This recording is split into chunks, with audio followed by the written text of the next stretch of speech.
Yo, what's up guys? This is Piggy Beat. And ngayon po, tuturuan ko po kayo kung paano mag-tweet song.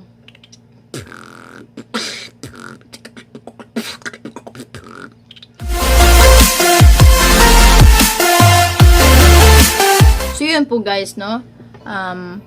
Last video po, gumawa po tayo ng tutorial din. And ngayon po, ang ginawa ko pong tutorial is paano mag-tweet sound. Ang kadalasan po naririnig ko yung tweet sound is si Trungbaw, lalo na sa Get Beats for a Venom, sa Venom niya.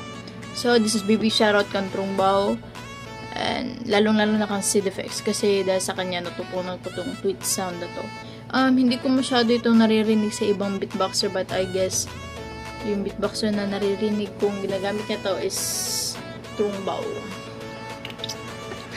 Yun. And paalala lang po, hindi po ako ulit magaling. I just want to share kung anong mga natutunan ko. So, tara. So, gagawin natin, medyo may pagkamadali lang siya na mahirap talaga hanapin yung position o lakas ng dila mo para i-push mo yung hangin niya. Kasi para lang yung nag-roll ka ng tangi. Kung ganyan yung parang yes, yan yung madaling concept niya. Kung alam niyo yung rolling hi-hat na big shoutout kay Makoy, Kuya Makoy, salamat dahil sa iyo natutunan po yun. So kung alam niyo yun, ang gagawin niyo lang, imbes na gagawin niyo siyang as in ganyan talaga na as in labas nyo talagang hangin, wag nyo siya gawin na ganyan kapag nag-tweet kayo. Gagawin nyo yan, di ba yun, nararamdaman nyo ba yung ito yung ngipin nyo, ito yung dila nyo, kapag ganyan siya, yun ang same concept lang yun sa tweet sound. Pero ang gagawin nyo sa tweet sound, hindi nyo magkaganyan, hindi nyo gaganyan, kundi ganyan lang, ang gagawin nyo, ito yung ngipin nyo. Ito yung parang ang dito sa ngipin nyo.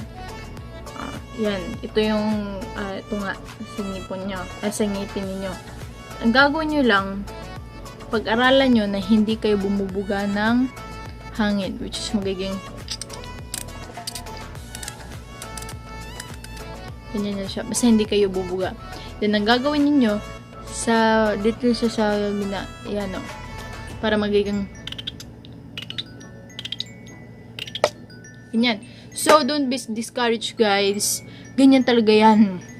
Mahirap na, lalo na adjustan nyo pa yung lakas ng dila nyo kasi hindi naman pwede na walang lakas yung dila nyo. So, magiging ganyan siya, ganyan. Kung susubukan nyo siya sa una guys, magiging ganito muna siya.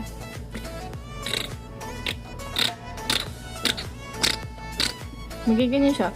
Pero kapag practice niyo na practice, magiging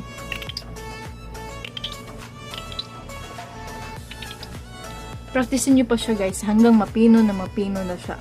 Okay? So I hope meron kayong natutunan po guys. For more videos and tutorials, just comment down below or PM me in my Facebook name Princess K. Okay? So thanks for watching.